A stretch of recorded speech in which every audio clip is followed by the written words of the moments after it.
अच्छा, बिस्मिल्लाहिर्रहमानिर्रहीम। आज हम शुरू कर रहे हैं chapter number 10 thermodynamics.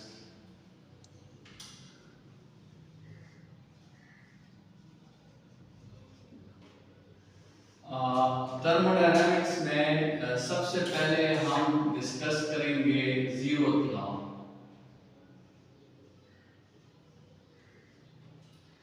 Zeroth law of thermodynamics जो है ये हमें दो चीजों के बारे में बताता है। एक तो ये हमें बताता है हीट के फ्लो के रीजन के बारे में कि हीट फ्लो क्यों करता है, और दूसरा ये हमें बताता है हीट फ्लो के एम के बारे में कि हीट फ्लो का मकसद क्या है।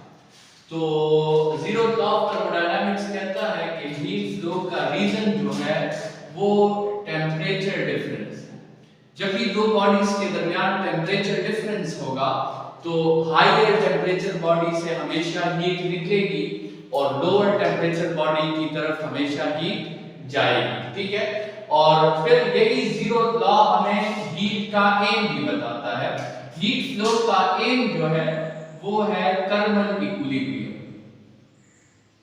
थर्मल इक्विलिब्रियम मतलब हीट फ्लो का एम ये है कि जितनी भी बॉडीज हैं वो थर्मल इक्विलिब्रियम में आ जाए या उनका टेम्परेचर डिफरेंस आपके साथ जीरो हो जाए।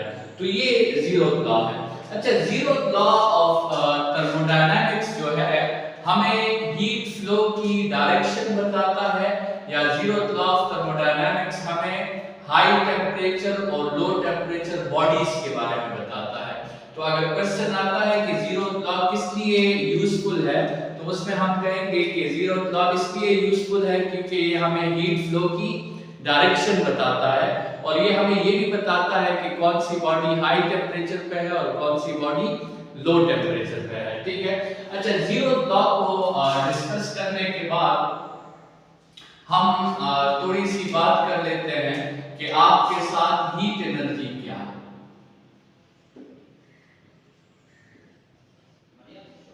हीट एनर्जी के डिफरेंट ड्यूरेशंस में डिफरेंट डिफिनीशंस थी, लेकिन इसकी जो सबसे मॉडर्न डिफिनीशन है वो क्या है, वो ये है कि heat is the amount of internal energy. Heat is the amount of internal energy, और इंटरनल एनर्जी को हम यू से जो है वो जाहिर करते हैं, the amount of internal energy present inside a body. वैसे हीट के बारे में इससे पहले एक थ्योरी थी और उस थ्योरी का नाम था कैलोरिक थ्योरी। उस थ्योरी की वजह से हीट को जो यूनिट मिला था वो कैलोरी का यूनिट मिला था, लेकिन अब वो थ्योरी मौजूद नहीं है। अब हीट को हम जूल के यूनिट में मेजर करते हैं। कैलोरिक थ्योरी का कहना था कि हर बॉडी में कुछ ना कुछ एक फ्लूइड मौजूद होती है, और उस फ्लूइड को उन्होंने नाम दिया था कैलोरिक। और उन इस थ्योरी का कहना था कि जिस बॉडी में ये कैलोरिक ज्यादा होती है उस बॉडी की डिस्टरबेंस भी ज्यादा होती है, और जिस बॉडी में ये कैलोरिक कम होगी उस बॉडी की डिस्टरबेंस भी कम होगी। और उस थ्योरी का ये भी कहना था कि ये कैलोरिक एक बॉडी से दूसरी बॉडी की तरफ जा भी सकती है, और लेकिन ये उस थ्योरी का ये भी एक स्टेटमेंट था कि किसी बॉडी के लिए कैलोरिक को आप जीरो नहीं कर सकते। मतलब ऐसा नहीं कर सकते कि किसी बॉडी से तमाम हीट आप क्या कर दे, निकाल दें। ठीक है, फ्लो कर सकती है लेकिन ये जीरो नहीं हो सकती, और जिससे निकलती है उसको स्टेबल करके निकलती है, जिसकी तरफ जाती है उसमें डिस्टरबेंस पैदा करती है। फिर एक साइंटिस्ट था काउंट रनफोर्ड, उसने एक एक्सपेरिमेंट करके ये बात जाहिर की कि हीट कोई सुपरनेचुरल फ्लूइड नहीं है बल्कि हीट का वर्क के साथ ताल्लुक है। उस साइंटिस्ट ने वो अमेरिकन मिलिट्री के लिए वेपन्स बनाता था, और उन वेपन्स को डिजाइन करते वक्त जब वो वेपन्स पे वर्क करता था तो क्या चीज बनती थी, हीट बनती थी। तो उसने कहा कि हीट का एक फिजिकल क्वांटिटी के साथ ताल्लुक है। अच्छा, इस ताल्लुक को फिर प्रूव जूल ने किया। जूल ने एक एक्सपेरिमेंट किया और उसमें उसने कहा कि वर्क जो है वो डायरेक्टली प्रोपोर्शनल है किसको, हीट को, और उसने एक मैथमेटिकल फॉर्म दिया कि work is equal to JH, ठीक है, और इसमें J को joule mechanical equivalent of heat कहते हैं, और इस J की वैल्यू है, इस J की वैल्यू है 4.18 जाउल्स पर कैलोरी, ठीक है। तो यहां से आपको एक कन्वर्जन मिल जाता है कैलोरी और जाउल के दरमियान। 1 कैलोरी जो होता है वो 4.18 जाउल्स के इक्वल होता है, ठीक है। तो अगर आपको यूनिट्स कैलोरीज में गिवन है तो आप उसे जाउल्स में कन्वर्ट कर सकते हैं। मतलब इस रिलेशन को आप ऐसे समझें कि काउंट रनफोर्ड ने कहा कि मीटर और सेंटीमीटर में ताल्लुक है, और जाउल ने फिर वो ताल्लुक प्रूव कर दिया कि 1 metre is equal to 100 centimetre. तो इसी तरह काउंट रनफोर्ड ने कहा कि हीट और वर्क में ताल्लुक है, और जाउल ने वो ताल्लुक मैथमेटिकल फॉर्म में हमें बता दिया, ठीक है। अच्छा, इसके बाद जो है इंटरनल एनर्जी किसे कहते हैं, जिसको हम U के सिंबल से जाहिर करते हैं। इंटरनल एनर्जी की डिफिनीशन है कि it is the sum of kinetic energies and potential energies of all particles present inside the body। तो इंटरनल एनर्जी क्या है, काइनेटिक एनर्जी और पोटेंशियल एनर्जी का सम है। लेकिन काइनेटिक मॉलिक्यूलर थ्योरी जो है वो गैसेस के बारे में क्या कहती है, वो गैसेस के बारे में कहती है कि गैसेस में पोटेंशियल एनर्जी 0 होती है। तो अगर हम आइडियल सिचुएशन ले लें तो फिर इंटरनल एनर्जी सिर्फ और सिर्फ किस पे डिपेंड करती है, काइनेटिक पे। लेकिन अगर प्रैक्टिकल सिचुएशन ले लें तो फिर इंटरनल एनर्जी काइनेटिक पर भी डिपेंड करती है और पोटेंशियल पर भी। अच्छा, अगर हमसे कहा जाए कि हमारे साथ स्टीम है एट 0 डिग्री सेंटीग्रेड, और वाटर है बॉइलिंग वाटर, वो भी, अच्छा, स्टीम एट 100 डिग्री सेंटीग्रेड है और बॉइलिंग वाटर भी एट 100 डिग्री सेंटीग्रेड है। किन की काइनेटिक एनर्जी ज्यादा होगी, स्टीम की ज्यादा होगी कि वाटर की? काइनेटिक एनर्जी दोनों की सेम होगी क्योंकि टेम्परेचर दोनों का सेम है। तो ये बात ध्यान रखनी है कि इंटरनल एनर्जी डिपेंड करती है काइनेटिक एनर्जी पे, और काइनेटिक एनर्जी डिपेंड करता है टेम्परेचर पे, क्योंकि आपके साथ उसी काइनेटिक मॉलिक्यूलर थ्योरी का स्टेटमेंट है कि kinetic energy is equal to 3/2 kT। तो इंटरनल एनर्जी काइनेटिक पे डिपेंड करती है और काइनेटिक टेम्परेचर पे। अगर टेम्परेचर चेंज नहीं हुआ तो काइनेटिक एनर्जी और स्पीड भी चेंज नहीं होगी। तो यहां पर दोनों में काइनेटिक एनर्जी क्या होगी, सेम होगी।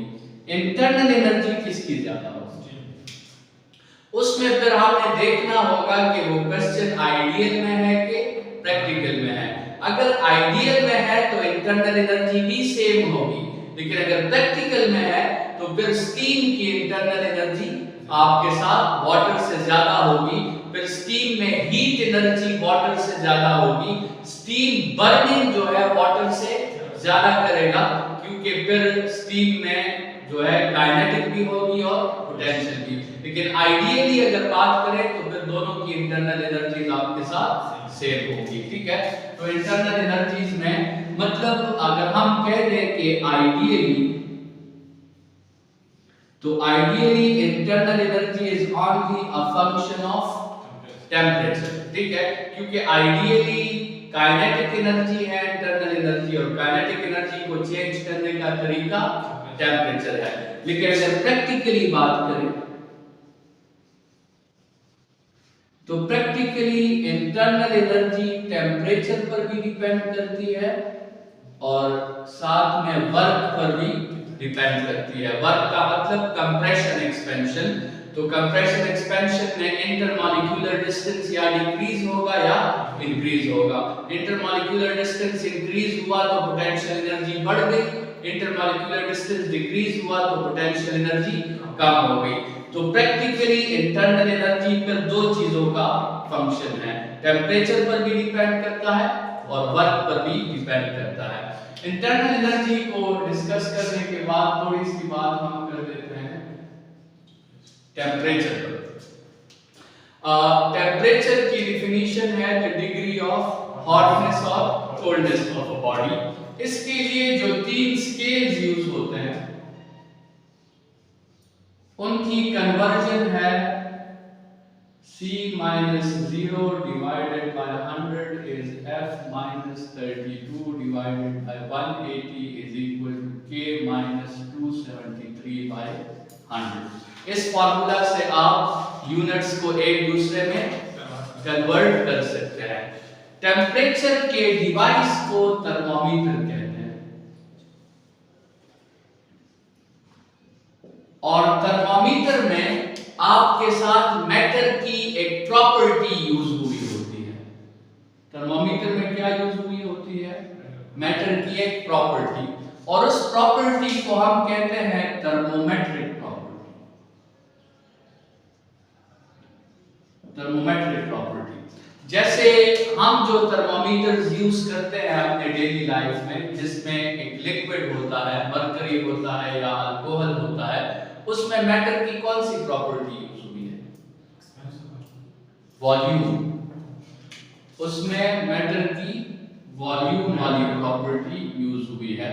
आप मैटर की डेंसिटी के हेल्प से भी टेम्परेचर का अंदाजा लगा सकते हैं। आप मटेरियल के कलर के हेल्प से भी टेम्परेचर का अंदाजा लगा सकते हैं। आप मटेरियल की रेजिस्टेंस के हेल्प से भी टेम्परेचर का अंदाजा लगा सकते हैं। तो ये सारी प्रॉपर्टीज जो है, इन सारी प्रॉपर्टीज को क्या कहते हैं? थर्मोमेट्रिक प्रॉपर्टीज कहते हैं। ठीक है, और हमने सब पे थर्मोमीटर्स बनाए हुए हैं। हमारे साथ रेजिस्टेंस थर्मोमीटर्स भी हैं, कलर थर्मोमीटर्स भी हैं, थर्मोकपल्स भी हैं और वॉल्यूम थर्मोमीटर्स भी हमारे साथ मौजूद है। एक अच्छी थर्मोमेट्रिक प्रॉपर्टी कौन सी होगी? एक अच्छी थर्मोमेट्रिक प्रॉपर्टी में पहली प्रॉपर्टी ये होनी चाहिए कि वो प्रॉपर्टी टेम्परेचर के साथ क्या हो? लीनियर हो। मतलब equal changes in temperature produces equal changes in the property. और दूसरी उसमें ये बात होनी चाहिए कि वो प्रॉपर्टी टेम्परेचर को क्या हो? सेंसिटिव हो। मतलब टेम्परेचर जैसे ही चेंज हो जाए उस प्रॉपर्टी में उसी वक्त क्या आ जाए? चेंजेस आ जाए। थर्मोमीटर में हमें थोड़ा सा वक्त देना होता है। मतलब थर्मोमीटर में जो आपके साथ लिक्विड है वो इतना सेंसिटिव नहीं है as compare to resistance thermometers, क्योंकि उसमें हमें लिक्विड को के लिए फिर वेट करना पड़ता है ताकि वो एक्सपेंड होके एक जगह पे आके रुक जाए। ठीक है, तो थर्मोमेट्रिक प्रॉपर्टी क्या होनी चाहिए? सेंसिटिव होनी चाहिए। और सेंसिटिव के साथ साथ वो जो प्रॉपर्टी का चेंज है वो क्या होना चाहिए? वो ऑब्जर्वेबल होना चाहिए। तो एक अच्छी थर्मोमेट्रिक प्रॉपर्टी में ये खुसूसियात का होना जो है वो जरूरी है। ठीक है, अब इस लिक्विड एंड ग्लास थर्मोमीटर्स में हम मरकरी भी यूज करते हैं, अल्कोहल भी यूज करते हैं। मरकरी और अल्कोहल सबके फायदे नुकसान हैं। एक तो मरकरी का ये बहुत बड़ा फायदा है कि इसमें वो कौन से फोर्सेस नहीं होते? एडहेसिव फोर्सेस नहीं होते, कोहेसिव। दूसरे मटेरियल के साथ ये अट्रैक्शन नहीं करती, तो विदाउट फ्रिक्शन जो है ये राइज भी करती है और ड्रॉप भी करती है। जबकि अल्कोहल का नुकसान ये है कि वो एडहेसिव फोर्सेस रखती है, वो फिर फ्रिक्शंस भी उस पे एक्ट करते हैं। ठीक है, तो फायदे नुकसान तो सबके हैं, लेकिन हमने डिफरेंट टेम्परेचर्स को मेजर करने के लिए डिफरेंट रेंजेस में और डिफरेंट प्रॉपर्टीज को यूज किया हुआ होता है। तो ये थोड़ी सी बात आपके साथ हो गई टेम्परेचर के हवाले से। टेम्परेचर के बाद जो है हम आ जाते हैं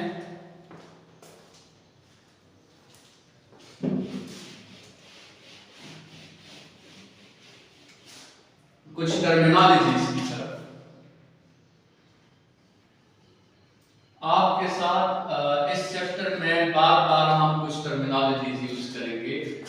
सबसे पहली टर्मिनोलॉजी आपके साथ है सिस्टम। सिस्टम वो रीजन है जो अंडर स्टडी होता है, ठीक है। और दूसरी टर्मिनोलॉजी फिर सराउंडिंग है। सराउंडिंग वो रीजन है जो अंडर स्टडी नहीं होता। सिस्टम की 5 टाइप्स हैं। एक को हम कहते हैं ओपन सिस्टम, एक को कहते हैं क्लोज्ड, एक को कहते हैं आइसोलेटेड, एक को कहते हैं आइडियल, एक को कहते हैं प्रैक्टिकल। ओपन सिस्टम वो सिस्टम होता है जिसका मास भी एक्सचेंज हो सकता हो, जिसकी एनर्जी भी एक्सचेंज हो सकती हो। अब ये रूम ओपन सिस्टम है, थोड़ी देर बाद इस रूम का मास कम हो जाएगा। इस रूम की एनर्जी को चेंज करने के लिए इस रूम में ये 2 एनर्जी के सोर्सेज लगे हुए हैं। हम खुद भी एनर्जी के सोर्सेज हैं, हम इस रूम की एनर्जी को भी चेंज कर रहे हैं। हम खुद ओपन सिस्टम हैं, हमारा मास भी चेंज हो सकता है, हमारी एनर्जी भी चेंज हो सकती है, ठीक है। तो ओपन सिस्टम वो सिस्टम होता है जिसका मास भी चेंज हो सकता हो, जिसकी एनर्जी भी चेंज हो सकती हो। क्लोज सिस्टम वो सिस्टम है कि जिसका मास चेंज ना हो, सिर्फ और सिर्फ एनर्जी चेंज हो। अब अगर ये दरवाजा हम वॉल पे कर दे और खिड़कियां भी सारी दीवार की कर दे, तो फिर इस सिस्टम से ना तो मॉलिक्यूल्स बाहर जा पाएंगे, ना बाहर के मॉलिक्यूल्स अंदर आ पाएंगे, तो फिर ये क्लोज सिस्टम होगा। लेकिन एनर्जी के एक्सचेंज को रोकना ये इम्पॉसिबल है। आप मास के एक्सचेंज को रोक सकते हो, एनर्जी के एक्सचेंज को आप नहीं रोक सकते, क्योंकि एनर्जी पेनिट्रेट कर पाती है और वो आपके साथ सिस्टम की एनर्जी को चेंज कर सकती है। तो क्लोज सिस्टम वो होगा जिसमें मास तो कांस्टेंट रहेगा, लेकिन एनर्जी का एक्सचेंज फिर भी होगा। आप एनर्जी के एक्सचेंज को, उसके रेट को डिक्रीज कर सकते हो, स्टॉप नहीं कर सकते। जैसे मिसाल के तौर पे ये मिल्कपैक्स के इश्तिहारात में आपने शायद जो है वो सुना होगा कि हमने इस मिल्कपैक की टेट्रा पैकिंग की है, ठीक है। तो टेट्रा पैकिंग वो एक 4 लेयर्स की पैकिंग होती है जिसके हेल्प से हीट एनर्जी के एक्सचेंज को बहुत ज्यादा मिनिमाइज कर दिया जाता है, लेकिन जीरो फिर भी वो नहीं होती, ठीक है। अच्छा, आइसोलेटेड सिस्टम क्या है? जिसमें ना मास एक्सचेंज हो ना एनर्जी एक्सचेंज हो। अभी हमने थोड़ी देर पहले बात की कि एनर्जी का एक्सचेंज रोकना पॉसिबल नहीं है। तो अगर हमसे कोई कह दे कि ये रूम एक आइसोलेटेड सिस्टम है, तो मास के केस में तो हम उसकी बात मान लेंगे, लेकिन एनर्जी के केस में हम उसकी बात कभी भी नहीं मानेंगे, क्योंकि एनर्जी के डोमेन में इस रूम को बाकी यूनिवर्स से आइसोलेट करना पॉसिबल नहीं है। लेकिन अगर हम ये पूरा यूनिवर्स ही कंसीडर कर लें, तो फिर उसे हम आइसोलेटेड सिस्टम कह सकते हैं। तो आइसोलेटेड सिस्टम का एक ही मतलब है द होल यूनिवर्स, ठीक है। और फिर आइडियल सिस्टम वो है जिसमें हम लॉसेस को कंसीडर नहीं करते, रेजिस्टिव फोर्सेस कंसीडर नहीं करते, और फिजिक्स के टॉपिक्स को समझने के लिए सबसे बेहतर सिस्टम ये वाला है। और फिर प्रैक्टिकल सिस्टम ये है कि इसमें हम तमाम किस्म के लॉसेस और रेजिस्टिव फोर्सेस और एक्सटर्नल इफेक्ट्स पर हम कंसीडर करते हैं। दूसरी चीज आपके साथ है सराउंडिंग। सिस्टम के अलावा यूनिवर्स में जो भी कुछ है वो क्या है? वो सराउंडिंग है। तीसरी चीज है बाउंड्री। बाउंड्री जो सिस्टम को सराउंडिंग से डिफरेंशिएट करती है। और बाउंड्री की 2 किस्में हो सकती है, फिक्स्ड और फ्लेक्सिबल। फिक्स बाउंड्री का मतलब ये है कि उस सिस्टम का वॉल्यूम कांस्टेंट होगा, वो ना एक्सपेंड कर पाएगी ना कंप्रेस कर पाएगी। फ्लेक्सिबल बाउंड्री का मतलब ये होगा कि उस सिस्टम का वॉल्यूम कांस्टेंट नहीं होगा, वो बढ़ भी सकता है और कम भी हो सकता है। तो फिक्स का मतलब ये है कि चेंज इन वॉल्यूम 0 होगा, जबकि फ्लेक्सिबल का मतलब ये है कि एक्सपेंशन कंप्रेशन हो सकती है, वॉल्यूम में चेंजेस आ सकते हैं। अच्छा, तीसरी चीज है स्टेट वेरिएबल्स। आपके साथ कुछ वेरिएबल्स होते हैं पाथ वेरिएबल्स या प्रोसेस वेरिएबल्स, और कुछ वेरिएबल्स को हम कहते हैं स्टेट वेरिएबल्स। प्रोसेस वेरिएबल्स उन वेरिएबल्स को कहते हैं जो पाथ डिपेंडेंट हो, और स्टेट वेरिएबल्स उनको कहते हैं जो पाथ इंडिपेंडेंट हो। जैसे हमने work done in a conservative field पढ़ा था, तो work done in a conservative field ये स्टेट वेरिएबल है, ये पाथ वेरिएबल नहीं है। जैसे हमने डिस्टेंस और डिस्प्लेसमेंट पढ़ा था, डिस्टेंस पाथ वेरिएबल है क्योंकि ये एक्चुअल पाथ पे डिपेंड करता है, जबकि डिस्प्लेसमेंट स्टेट वेरिएबल है, ये सिर्फ इनिशियल और फाइनल स्टेट पर डिपेंड करता है, रास्ते पर डिपेंड नहीं करता। तो गैसेस के हवाले से 5 स्टेट वेरिएबल्स हैं, pressure, volume, temperature, internal energy और एंट्रोपी। ठीक है, इन 5 वेरिएबल्स का डिपेंडेंस स्टेट पे होगा, प्रोसेस पे नहीं होगा।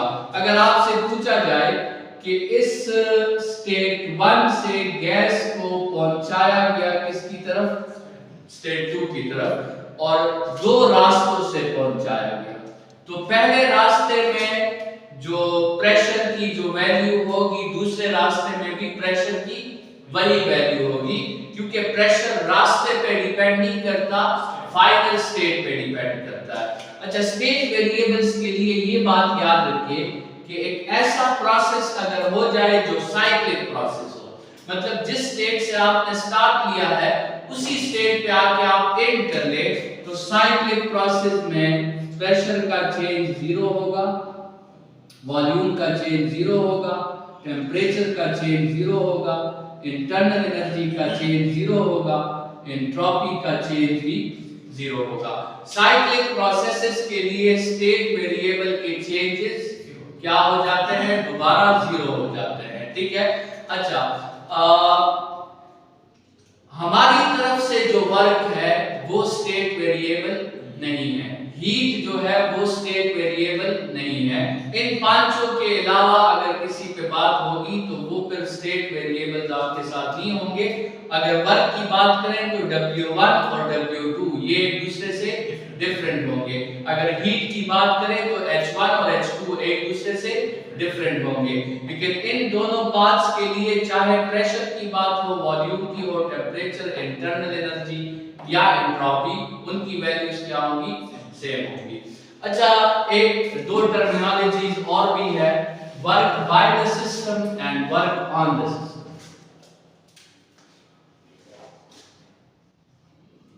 फिजिक्स में जब भी बात होगी वर्क बाय सिस्टम की, तो हमने इसका मतलब लेना है एक्सपेंशन, और उस वर्क को हम क्या कंसीडर करेंगे, पॉजिटिव। और अगर जब भी बात होगी वर्क बाय सिस्टम की, सॉरी ऑन सिस्टम की, तो उसका हमें मतलब लेना है कंप्रेशन, और कंप्रेशन का वर्क हमेशा नेगेटिव लिया जाएगा। मतलब जब वॉल्यूम बढ़ रहा हो तो आपने वर्क पॉजिटिव लेना है, जब वॉल्यूम कम हो रहा हो तो आपने वर्क नेगेटिव लेना है। इसकी एक्सप्लेनेशन ये है कि एक कंटेनर में आपके साथ गैस है, अगर गैस फोर्स अप्लाई करे और पिस्टन डिस्प्लेसमेंट करे तो इसको कहते हैं work done by the gas, और इसमें एंगल क्या बन रहा है, 0, और cos 0 1 के इक्वल होता है, इसलिए ये वर्क हम क्या लेते हैं, पॉजिटिव। लेकिन अगर गैस फोर्स अप्लाई करें और डिस्प्लेसमेंट उसके क्या हो, ऑपोजिट हो, ठीक है, तो फिर इसको कहते हैं work done on the system, और इसमें एंगल क्या बनता है, 180, और इसमें कंप्रेशन आती है, और 180 का cos फिर -FD है, तो इसलिए कंप्रेशन वाले वर्क को हम फिजिक्स में नेगेटिव कंसीडर करेंगे, एक्सपेंशन वाले वर्क को फिजिक्स में पॉजिटिव कंसीडर करेंगे। केमिस्ट्री में ये दोनों बातें उल्टी है, लेकिन ये साइन कन्वेंशन है, साइन कन्वेंशन से कुछ नहीं होता, ये सिर्फ आपके एक्सप्लेनेशन के लिए होते हैं। फिजिक्स में हम एक्सपेंशन में इंटरेस्टेड होते हैं, केमिस्ट्री में कंप्रेशन में इंटरेस्टेड होते हैं, इसलिए फिजिक्स में एक्सपेंशन को पॉजिटिव लिया जाता है, केमिस्ट्री में कंप्रेशन को पॉजिटिव लिया जाता है। ठीक है, अच्छा, इसके बाद फिर आपके साथ है first law of thermodynamics.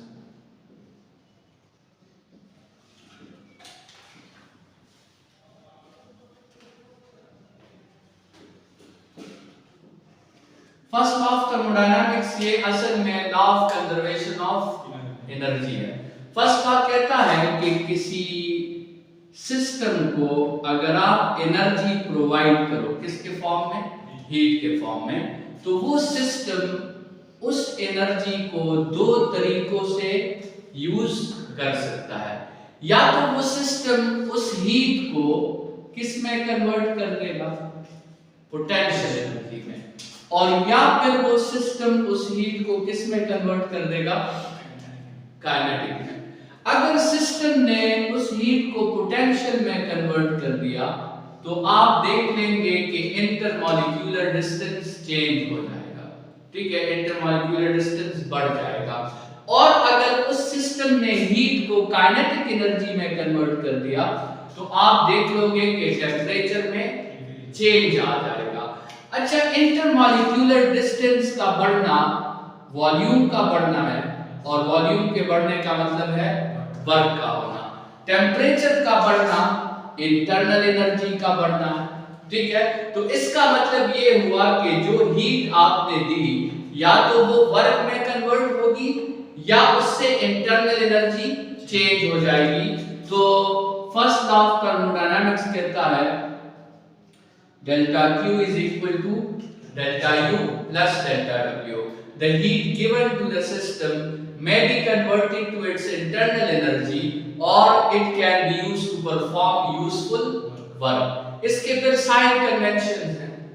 Heat अगर आप दोगे तो पॉजिटिव, निकालोगे तो नेगेटिव। इंटरनल एनर्जी बढ़ेगी तो पॉजिटिव, कम होगी तो नेगेटिव। वर्क अगर एक्सपेंशन होगा तो पॉजिटिव, कंप्रेशन होगी तो negative. First law of thermodynamics का को समझने का एक दूसरा तरीका ये भी है कि अगर आपने किसी सिस्टम की इंटरनल एनर्जी को चेंज करना है तो उसके दो रास्ते हैं, वर्क और हीट, ठीक है। मतलब इंटरनल एनर्जी को चेंज करने के आपके साथ दो मेन मेथड्स हैं। थ्रू वर्क आप उसे चेंज कर सकते हैं या थ्रू हीट आप उसे चेंज कर सकते हैं। तो इस तरह भी आप फर्स्ट लॉ ऑफ थर्मोडायनामिक्स को समझ सकते हैं, जो नॉर्मली केमिस्ट्री का मेथड है, ठीक है। केमिस्ट्री में ये लॉ ऐसे निकल जाता है, delta Q is equal to delta U is equal to delta Q plus delta W। वैसे ये delta Q minus delta W होना चाहिए, लेकिन वो माइनस डेल्टा W केमिस्ट्री में पॉजिटिव दिया जाता है। तो केमिस्ट्री में इस लॉ को हम इस तरह समझते हैं कि इंटरनल एनर्जी को चेंज करने के दो मेथड्स हैं, या थ्रू हीट उसे चेंज किया जा सकता है या फिर थ्रू वर्क उसे चेंज किया जा सकता है। इस फर्स्ट लॉ ऑफ थर्मोडायनामिक्स के आपके साथ चार एप्लीकेशन हैं।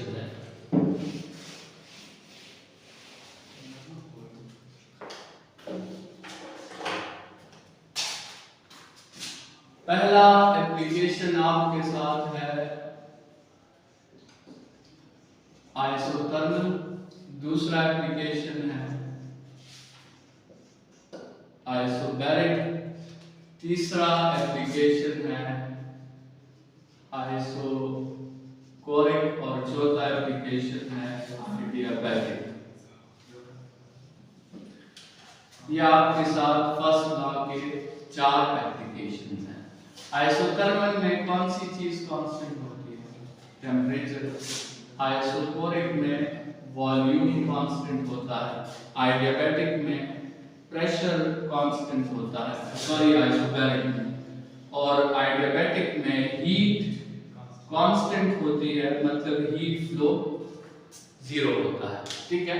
आइसोथर्मल में आप बॉयल्स लॉ अप्लाई कर सकते हैं, P1 P1 is equal to P2 V2, या PV is equal to constant, या P and V are inversely proportional। Isobaric process में आप जो है चार्ल्स लॉ अप्लाई कर सकते हैं, V is directly proportional to T, या V by T is constant, या V1 by T1 is equal to V2 by T2।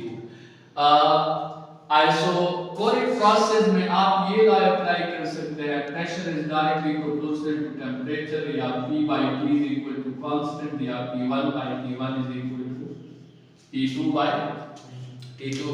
और आइडियाबैटिक प्रोसेस का भी अपना फॉर्मूला है P1 V1 power R is equal to P2 V2 power R। ठीक है, मतलब हर प्रोसेस का अपना फॉर्मूला है और हर प्रोसेस की अपनी कंडीशन है। वो फॉर्मूला तभी यूज करना है जब उसकी कंडीशन जस्टिफाई हो जाए। आइसोथर्मल प्रोसेस में चूंकि चेंज इन टेम्परेचर जीरो है तो चेंज इन इंटरनल एनर्जी भी जीरो होगी। तो आइसोथर्मल प्रोसेस के लिए फर्स्ट लॉ कैसे लिखा जाएगा? Delta Q is equal to delta W। अच्छा, आइसोकोरिक प्रोसेस में चेंज इन वॉल्यूम जीरो है तो वर्क नहीं होगा, वर्क नहीं होगा तो उसके लिए delta Q is equal to delta U है। आइसोबैरिक प्रोसेस में वॉल्यूम चेंज हो सकता है, तो इस प्रोसेस में जो हम हीट देते हैं उसका कुछ हिस्सा इंटरनल में चला जाता है और कुछ हिस्सा वर्क में, और इसके लिए जो लॉ होगा वो delta U plus P delta V होगा। आइसोबैरिक प्रोसेस में वर्क जो होता है उसका फॉर्मूला क्या होता है? P डेल्टा V होता है। ये फॉर्मूला सिर्फ वर्क का आइसोबैरिक प्रोसेस में यूज करना है, हमेशा यूज नहीं करना। अगर आइसोबैरिक प्रोसेस होगा तो आप वर्क की जगह फिर क्या यूज कर सकते हैं? P delta V। यहां से एक एमसीक्यू समझ लें कि the area of pressure volume graph is known as work. Pressure volume graph का जो एरिया होगा वो किसको रिप्रेजेंट करेगा? वर्क को, क्योंकि प्रोडक्ट का मतलब एरिया होता है और रेशियो का मतलब स्लोप होता है। ठीक है, अच्छा तो ये आप, और आइडियाबैटिक में क्या होगा?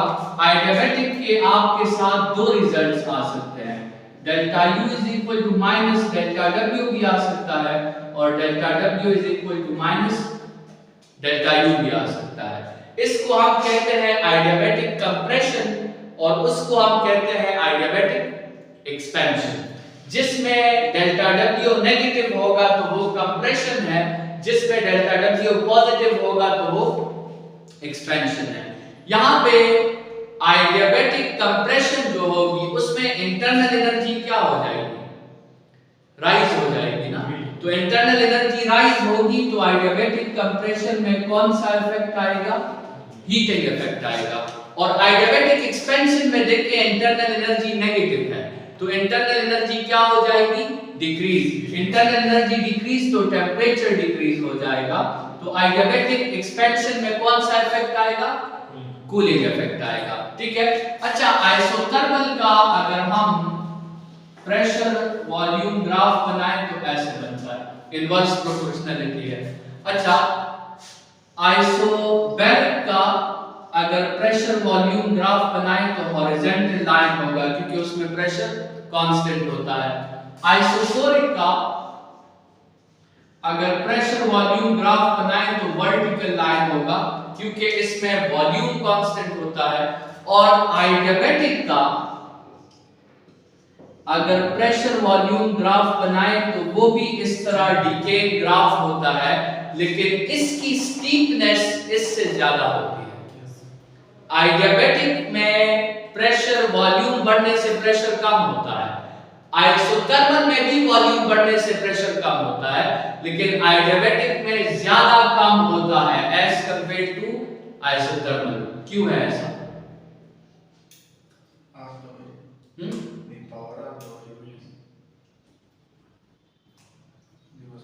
इसके अलावा दूसरा रीजन बताइए। आइसोथर्मल में प्रेशर को डिक्रीज करने का सिर्फ एक एजेंट इन्वॉल्व होता है और वो एजेंट है वॉल्यूम, जबकि आइडियाबैटिक में प्रेशर को डिक्रीज करने के दो एजेंट्स इन्वॉल्व होते हैं। वॉल्यूम भी बढ़ता है और कूलिंग इफेक्ट भी आती है ना, तो टेम्परेचर भी क्या हो जाता है? कम हो जाता है। तो वॉल्यूम के बढ़ने से तो प्रेशर कम हो गया, लेकिन टेम्परेचर के कम होने से प्रेशर और भी कम हो गया। तो इसलिए आइडियाबैटिक में प्रेशर ज्यादा डिक्रीज करता है एज आइसोथर्मल। और एक एमसीक्यू यहां पे याद रखें, slope of Adiabatic is gamma times slope of isothermal। ठीक है, तो adiabatic का जो स्लोप होगा वो gamma टाइम्स होगा स्लोप ऑफ आइसोथर्मल के मुकाबले में। ये हमने डिस्कस कर ली फर्स्ट लॉ ऑफ थर्मोडायनामिक्स के 4 एप्लीकेशन। बाकी पर कल से